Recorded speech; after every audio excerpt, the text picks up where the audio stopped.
Siapa yang istighfar minta ampun kepada aku, seketika aku akan ampuni.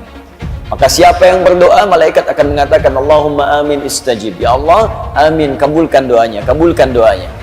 Ya, siapa yang menyebut kalimat thayyibah, maka Allah akan menyebutnya. Fadhkuruni adzkurkum. Siapa yang sebut aku sebut dia. Demikian di Quran surah kedua Al-Baqarah ayat 152.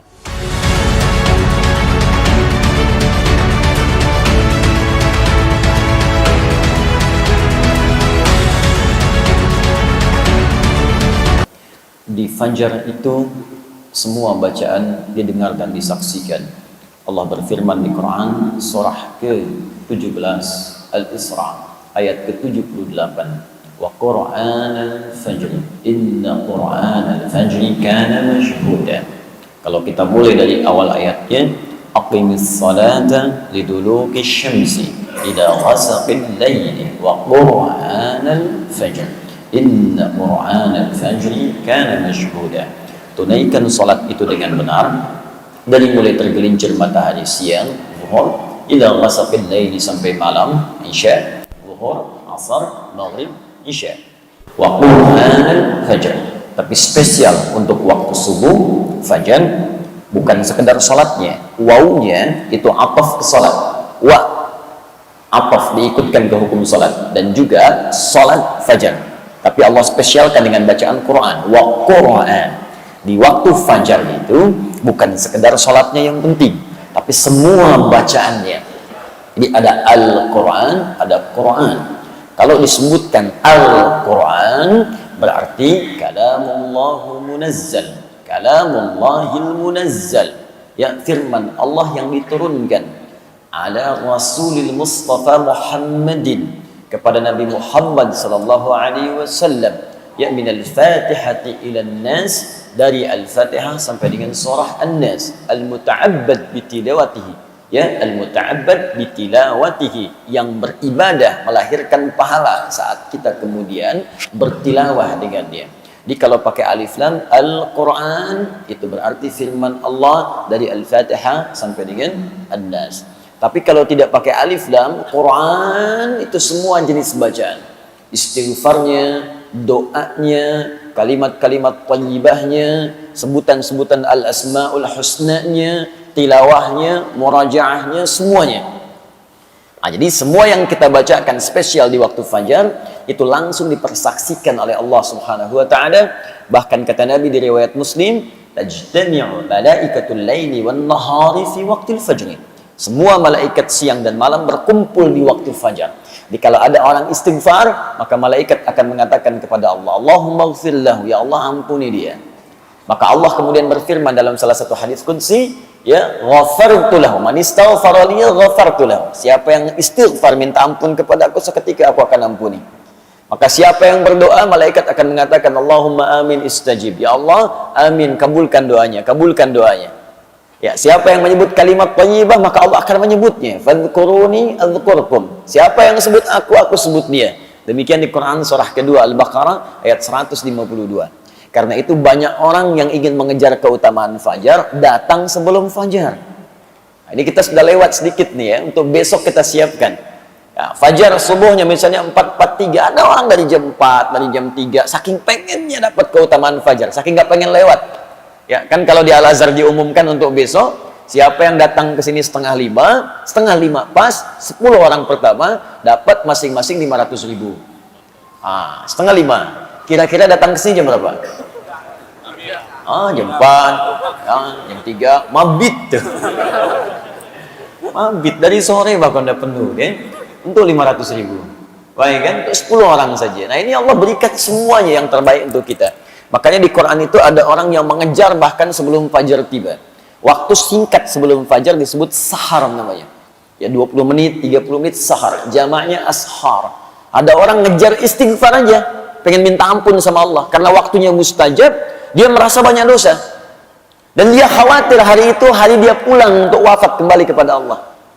Khawatir ketika pulang dosanya masih banyak, maka dia kejar keutamaan itu untuk istighfar. Disebutkan ini di Quran surah ke-51 Adz-Dzariyat ayat ke-18, wabil ashari hum yastaghfirun, wabil ashari hum yastaghfirun. Dan di waktu-waktu sahar menjelang fajar ada orang-orang yang menyibukkan dirinya untuk istighfar kepada Allah Subhanahu wa taala. Minta ampun, minta ampun, minta ampun, minta ampun. Maka dia akan dikumpulkan nanti dengan orang-orang hebat di surga. Saat Allah mengampuni dosanya, dikumpulkan dengan orang-orang sabar, orang-orang rajin infak, orang-orang khusyuk. Ya, itu disebutkan di Quran surah ketiga Ali Imran ayat ke-17 itu. As-sabirina was-sadiqina wal-qanitina wal-munfiqina wal-mustaghfirina bil ashar. As-sabirina, orang-orang sabar, was-sadiqina, orang-orang jujur. Awas, hati-hati. Wal-qanitina, orang-orang yang khusyuk dalam ibadahnya. Ya, awas. Wal-munfiqina, orang-orang rajin infak. Wal-mustaghfirina bil ashar. Dan orang-orang yang spesial mengejar keutamaan istighfar di waktu fajar akan dikumpulkan di surga dalam suasana yang sangat indah. Nah, jadi teman-teman sekalian, ayo isi. Dan di antara isi yang paling bagus adalah mengumpulkan semua jenis ibadahnya. Di antara itu terkumpul pada satu amalan, yaitu talabul ilmi. Talabul ilmi, menuntut ilmu. Ta'lim, pengajian. Dalam pengajian itu kumpul semuanya. Karena itu hadis-hadis keutamaan tentang ta'lim itu banyak dikumpulkan oleh para ulama. Mulai bahkan dari Al-Imam Al-Bukhari ketika menuliskan kitabnya Sahih Al-Bukhari itu Al-Jami' As-Sahih Al-Musnad Al-Mukhtasar min umuri Rasulullah sallallahu alaihi wasallam wa sunanihi wa ayyamihi, dibuat 97 pembahasan. 97 kitab. Beliau meletakkan kitab tentang pengetahuan, kitabul ilmi setelah kitabul iman. Ya, satu kitab Badul Wahyi, turunnya wahyu untuk menunjukkan sanad kenabian. Jadi kalau nanti ada yang mengaku-ngaku nabi, ukurannya ini, tolak aja langsung. Ini ada ukuran, kitab Badul Wahyi. Bagaimana seseorang berhak disebut sebagai seorang rasul? Apa ukurannya? Apa sifat wahyunya? Bagaimana kita tahu kalau dia mendapatkan wahyu? Bagaimana ukuran kebenaran suatu wahyu? Sanad dulu. Ini nanti akan diambil oleh para ulama kita ketika akan mengajar, maka sanad ilmunya akan ditampakkan. Ini sanadnya. Dia belajar ini ke sini. Belajar fiqih dari ustaz ini. Belajar qiraat dari syekh ini. Belajar misalnya tafsir dari syekh ini. Belajar hadis syekh ini.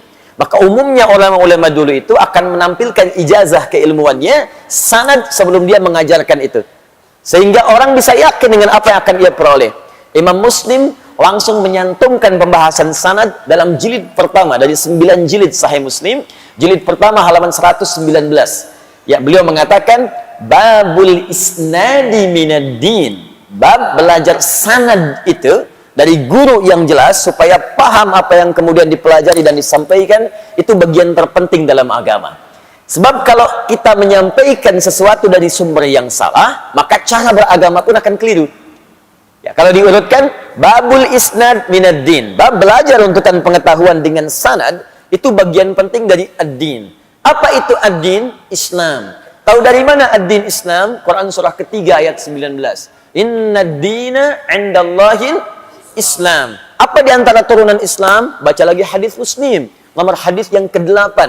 Ya, dari Umar bin Khattab radhiyallahu taala anhu. Datang malaikat Jibril bertanya kepada Nabi sallallahu alaihi wasallam, "Mal Islam?" Apa itu Islam? Kata Nabi, "An tashhadu an la ilaha illallah wa anna Muhammadar Rasulullah wa tuqimas shalah wa tu'tiyaz zakah wa tasuma Ramadan wa tahujjal baita in istata'ta ilaihi sabila."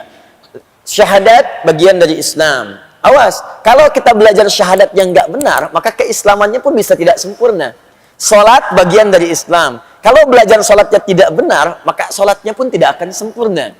Bahkan sekarang muslimah haji, kalau manasiknya enggak benar, celakanya nanti pengorbanannya banyak, tapi tidak menghasilkan apapun. Ini yang paling bahaya. Nah, jadi para ulama mengumpulkan kemudian itu dalam konteks sanad, diteruskan penguatan iman. Kitabul iman. Setelah imannya bagus, bagaimana cara menguatkan iman? Kitabul ilmi, dengan pengetahuan. Karena itu iman dengan ilmu disandingkan oleh Allah sebagai kekuatan yang padu. Gak mungkin iman bisa tegak dengan baik kalau tak ada ilmu. Tidak cukup berislam itu dengan iman saja. Imannya kuat, dahsyat. Sebelum subuh udah ditungguin, jam 3 udah bangun. Tapi karena nggak ada ilmu, sholat subuh dijamak dengan tahajud. Itu yang repot. Ilmu itu penting, tapi kalau nggak ada iman, ini yang paling bahaya. Bisa menafsirkan apa yang diinginkan. Ayat-ayat Quran bisa dipotong, kemudian diarahkan pada apa yang selera nafsunya kemudian ingin dapatkan. Itu yang paling bahaya. Karena itu ketika Allah menggabungkan ayat tentang majlis ilmu, iman dan ilmu disatukan. Turunlah Quran surah ke-58 ayat 11. Ya ayyuhalladzina amanu idza qila lakum tafassahu fil majalis fafsahu yafsahillahu lakum. Ketika disebutkan majalis, jamak dari majlis. Ya, jika disampaikan padamu, luaskan majlis untuk belajar, luaskan, share. Bisa diartikan share. Ada majlis di mana? Al-Azhar, apa jadwalnya? Share. Al-Ihsan, As-Salam, share. Baitur Rahim, share.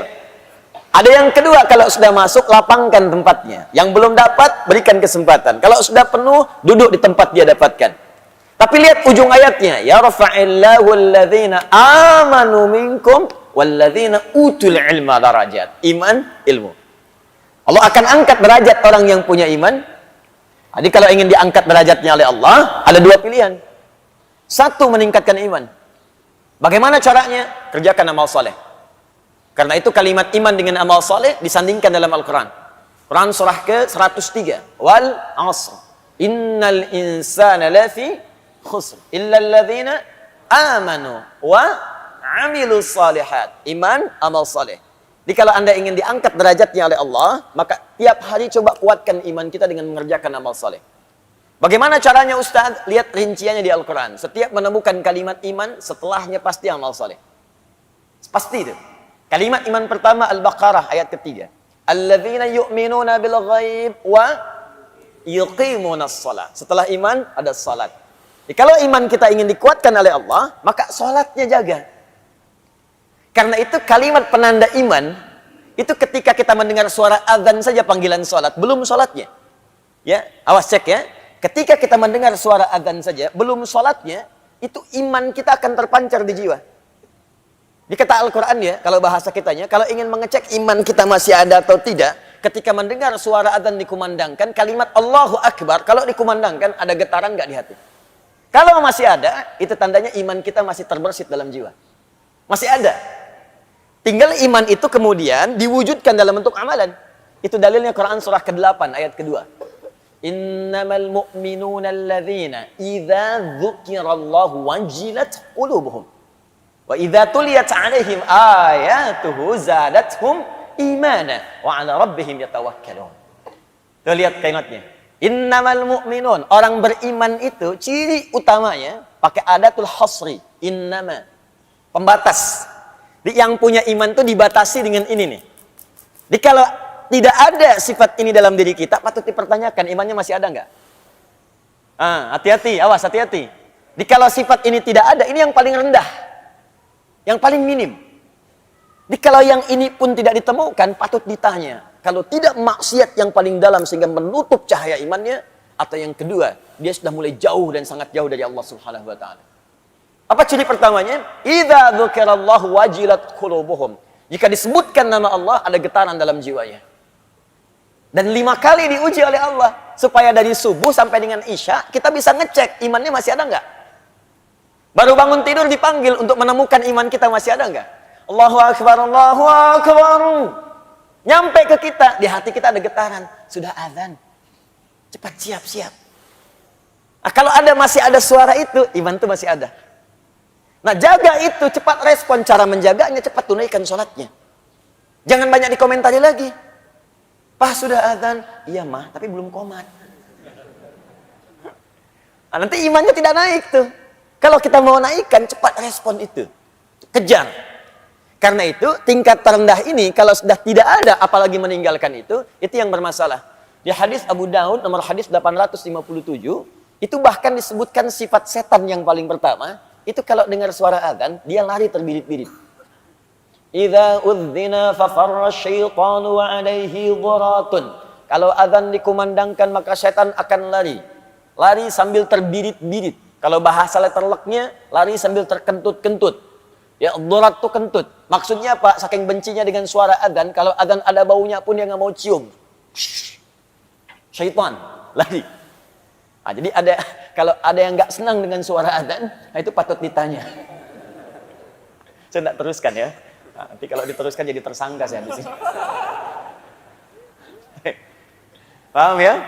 Nah, jadi coba cek lagi. Kuatkan amal saleh. Ya, tambah infak. Wa mimma razaqnahum yunfiqan. Al-Quran, walladzina yu'minuna bima unzila ilaik. Apa yang diturunkan pada Muhammad sallallahu alaihi wasallam. Al-Quran. Nah, jadi kalau Bapak Ibu ingin meningkatkan iman, tiap hari bikin kurikulum amal soleh. Ya buat kurikulumnya. Kan ini sederhana sebetulnya. Ayo sholat, keluarkan semua jenis sholat. Fardunya, sunnahnya. Keluarkan, bikin sebuah gambaran kurikulum, deretkan tabelnya. Ini loh sunnah yang malam hari, ini sunnah yang pagi hari, sunnah yang siang hari. Teruskan, tambahkan sholatnya dari A sampai Z-nya. Nanti kalau tidak percaya, setelah Anda istiqomah dengan itu, akan terjadi perubahan pada diri kita. Akan terasa hubungan kedekatan dengan Allah, enak gitu. Terus ketenangan pada jiwanya itu teresap. Makanya di ujung ayat itu langsung ditutup dengan kalimat wa 'ala rabbihim yatawakkalun. Orang-orang ini akan semakin dekat hubungannya dengan Allah. Tawakalnya tinggi sekali. Kalau sudah tawakal, dunia nggak akan ngaruh. Nggak akan ngaruh. Kemudian persoalan yang besar akan mengecil. Karena sifat kepercayaannya pada Allah itu tinggi. Ada masalah besar. Ini kan Allah sudah tetapkan. Nggak mungkin saya diuji kalau saya nggak sanggup. La yukallifullahu nafsan illa wus'aha. Beres. Masalah kecil nggak akan terasa. Inna ma'al usri yusra. Yang sulit aja ada solusinya, apalagi yang kecil pasti hilang. Jadi sebetulnya saat Allah minta kita ibadah, itu ingin memudahkan hidup kita. Membuat kita lebih tenang. Makanya saat kita diminta zikir, zikrullah kepada Allah, zikir, itu puncaknya, gambaran paling pentingnya, kata Allah supaya hatimu tenang. Quran surah 13 ayat ke-28. Ala bi dzikrillahi tatmainnul. Yakinkan pada jiwamu, kata Allah.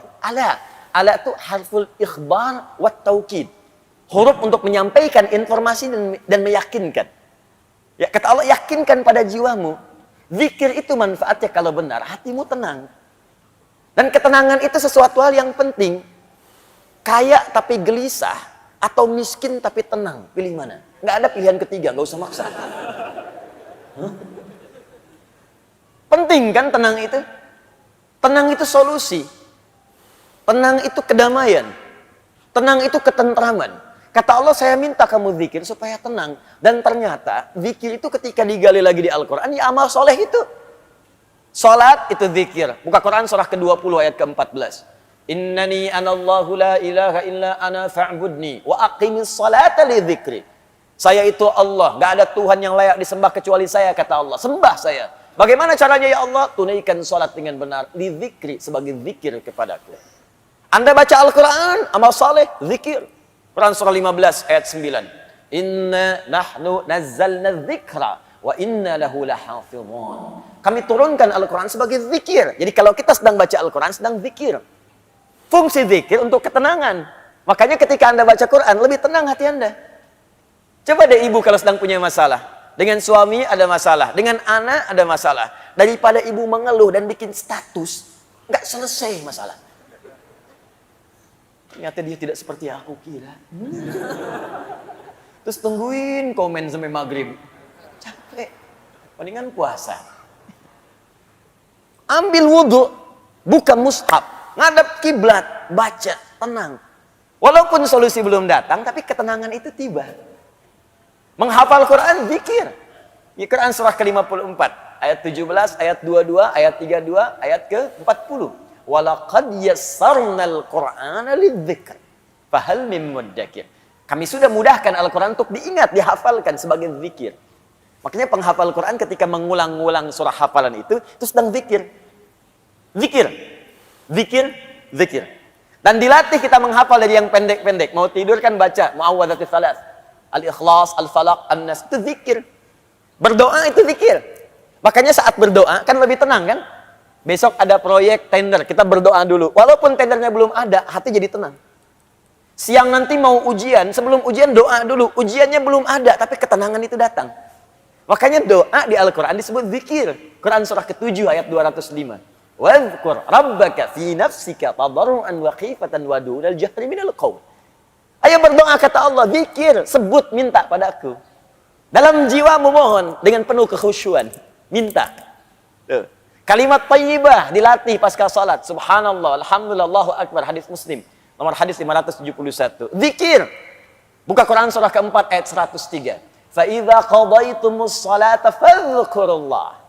Maka jika kamu telah tuntas mengerjakan sholat, zikir kepada Allah. Nah, semua zikir ini bentuknya amal soleh. Amal soleh aktualisasi iman. Iman kalau ingin dikuatkan, kerjakan amal soleh. Kalau itu sudah ada, dampaknya ke hati tenang. Di saat kita diminta beramal soleh, itu bukan Allah yang ingin memberikan beban ke kita. Kita yang ingin diringankan. Jadi kalau cara pandang kita kepada amal soleh itu begitu, ringan ibadahnya. Allahu Akbar, Allahu Akbar. Alhamdulillah, hari ini sekarang tiba saatnya Allah akan meringankan bebanku. Tapi kalau dilihat sebagai kewajiban yang ada bebannya, capek. Allahu Akbar, Allahu Akbar. Ya Allah, baru aja zuhur, dasar lagi. Baru zuhur, dasar lagi. Emang dia zuhurnya udah terlambat. Jam 3.15, baru zuhur 3.19, dasar. Ya dia yang salah. Padahal kan Allah ingin upgrade iman dia, ingin tenangkan hatinya, tapi dia sendiri membuat dirinya susah. Coba tanyakan pada manusia, manusia itu banyak yang aneh sekarang. Banyak yang aneh. Pengen mudah nggak hidup? Pengen. Pengen gampang nggak? Pengen. Pengen rezeki mudah nggak? Pengen. Tapi ketika dikasih jadi nggak pengen. Sholat jadi malas.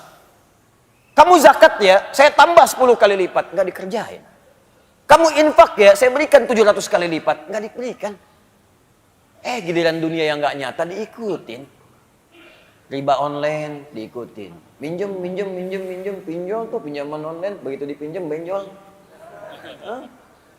Itu yang repot. Balik lagi. Al-imanu yazidu wa yantaqis. Kitab Sahih Al-Bukhari, Kitabul Iman. Iman itu naik dan turun.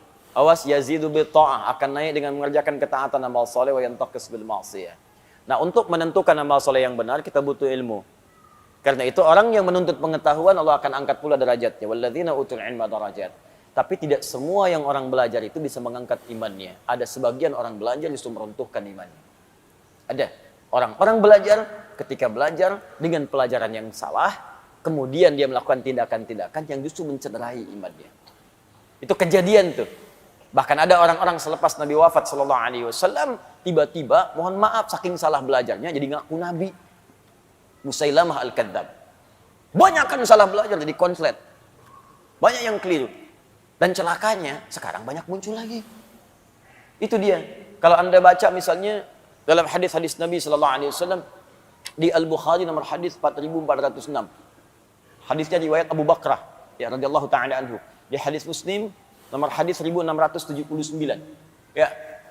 Anin Nabi sallallahu alaihi wasallam qala Rasulullah sallallahu alaihi wasallam, "Inna az-zamana qad istadara ka hay'atihi yauma khalaqallahu as-samawati wal arda minha arba'atun hurum, thalathun mutawaliyatun dzul qa'dah wa dzul hijjah wal muharram wa rajabun mudhar ma baina jumada wa sya'ban.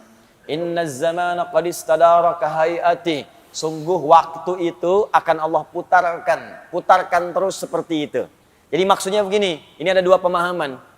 Ya, kalau kita ambil istadara dari kata dara yaduru, dauran wa idaratan, itu artinya kita akan terus diberikan kesempatan dalam sehari, waktunya yang sama. 24 jam, 24 jam, 24 jam. Kata Allah, tiap hari akan saya ulang kesempatan segitu aja. Terus berputar. Cuman bedanya amal soleh Anda. Aktivitas kita. Apakah waktu yang saya berikan diisi amal soleh atau amal salah? Coba apa bedanya sekarang dengan kemarin dari segi waktu? Tidak ada. Dia mengulang begitu aja. Makanya coba lihat jam. Gak ada yang berubah. Silahkan cek. Atasnya tetap 12. Bawahnya 6. Kanannya itu 3. Kirinya 9. 1, 2, 3. Terus sampai dengan ke 12. Muter gitu aja. Gak pernah nambah. Coba lihat bilangan jam itu. Ya, pernah gak ada yang berubah angkanya? Gak ada. Kan itu jarum jam putar-putar gitu aja tiap hari. Muter lagi. Itu bukti paling nyata dari hadis Nabi SAW. Apa yang membedakan perjalanan waktu itu? Amaliyah kita. Aktivitas kita. Makanya Allah berikan konsep kehidupan. فَإِذَا فَرَغْتَ فَانْصَبْ وَإِلَىٰ رَبِّكَ فَرْغَبْ. Ayo rencanakan kegiatan kita. Kalau yang kemarin ada yang salah, maka tutup sekarang dengan yang soleh. Kan itu rumusnya. Katanya belajar al-arba'in, tapi hadis yang dipraktekkan. Coba lihat hadis ke-18. Masih ingat gak? An Mu'adz bin Jabal radhiyallahu taala anhu, wa Jundub bin Junadah radhiyallahu taala anhu. Qala Rasulullah sallallahu alaihi wasallam, "Ittaqillaha haitsu ma kunta wa atbi'is sayyi'atal hasanata tamhuha." Tingkatkan takwamu dimanapun kau berada. Dan tutupi yang jelek-jelek itu dengan kebaikan. Jadi kalau ada yang jelek yang kemarin, tutup dengan yang baik yang sekarang. Bukan dipertahankan kejelekannya. Nah jelek ini dibagi dua dalam kaidah fikih. Jelek yang pertama, jelek yang tidak meningkat kuantitas ibadahnya. Kalau sadar kemarin nggak jemaah, maka sekarang berjamaah. Antum dikasih 5 kesempatan sholat kemarin. Sekarang diberi lagi. Kemarin 3 nggak berjamaah, sekarang 5 kali jamaah semua. Jadi kalau kemarin dikasih kesempatan nggak jamaah, sekarang dikasih hidup lagi nggak jamaah juga, butuh berapa lama lagi untuk hidup? Kemarin nggak baca Quran, ya sekarang baca. Masa kemarin nggak baca, sekarang nggak baca juga? Yang paling aneh, maaf ya, anak 4 tahun, mata buta, dah hafal Quran, khatam dan hafal. Antum dikasih 40 tahun, mata sehat, fisik kuat, kelengkapan semua ada, masih belum bisa baca juga. Butuh berapa tahun lagi? Coba dipikir lagi. Katanya mau wafat. Katanya mau meninggal. Yakin akan pulang. Tapi bekal nggak pernah dikumpulkan. Apa nggak malu pulang menghadap Allah? Coba pikirkan lagi gitu. Mau cari dunia sebanyak apa? Saya kasih tahu ya. Kalau bukan dunia yang tinggalkan antum duluan, antum yang meninggalkan dunia duluan. Pulang antum. Nggak usah jauh-jauh lah. Kemarin Allah kasih sedikit aja gempa 7,4 skala Richter itu. Dan kita berdoa semoga Allah ringankan beban saudara-saudari kita insya Allah. Ya, insya Allah dimudahkan, insya Allah kita sinergikan untuk bantu saudara-saudari kita. Cuma ada fenomena yang sangat menarik. Begitu gempanya terjadi, semua orang keluar dari rumah, dari gedungnya. Baru 7,4, Anda sudah lupa dengan semua yang Anda kumpulkan. Anda kerjakan siang malam tuh, berangkat kadang gelap sebelum subuh. Pulang-pulang tengah malam. Uang dikumpulkan, bangun rumah tinggi-tinggi, begitu dikasih gempa ditinggalin. Coba lihat. Keluar dia takut, padahal itu yang dia bangun dan dia kumpulkan setiap rupiahnya. Yang paling dahsyat, begitu diterima kerja, loncat-loncat traktir teman, selfie depan kantor, ceklik. Tempat kerja, lantai 40, gempa, rusuh ditinggalin keluar. Dan nggak sempat selfie lagi. Nggak sempat selfie lagi, udah lupa dengan handphone, lupa dengan kawan, masing-masing menyelamatkan diri. Itu baru 7,4 skala Richter. Bagaimana dengan yang 74 skala Richter? Lupa semua. Wa fasilanti wa akhi, wa man fil ardi jami'an, thumma yunji. Kalau bisa ya Allah, saya lupa semuanya. Kalau bisa tukar ya Allah dengan semuanya. Kalau perlu semua manusia di muka bumi tukar untuk selamatkan saya. Udah gak peduli dengan Anda. Maka siap-siap. Akan ada waktunya tiba kita untuk pulang. Ayo belajar, belajar. Kita kumpul di sini untuk belajar. Kenapa banyak orang juga yang belajar kemudian jadi salah? Karena dia tidak memulai pelajaran dengan benar. Untuk itulah dituliskan oleh para ulama, kitab-kitab yang mengantarkan kita belajar dengan benar dari sejak masa lalu sampai kekinian. Imam Al-Bukhari menulis kitab Adabul Mufrad. Imam An-Nawawi menulis At-Tibyan fi Adab Hawalatil Quran. Syekh Muhammad Hashim bin Ash'ari menulis kitab Adabul Alim wal Muta'allim. Dan kita telah sampai sekarang di halaman yang ke-13-nya insyaallah. Baru kita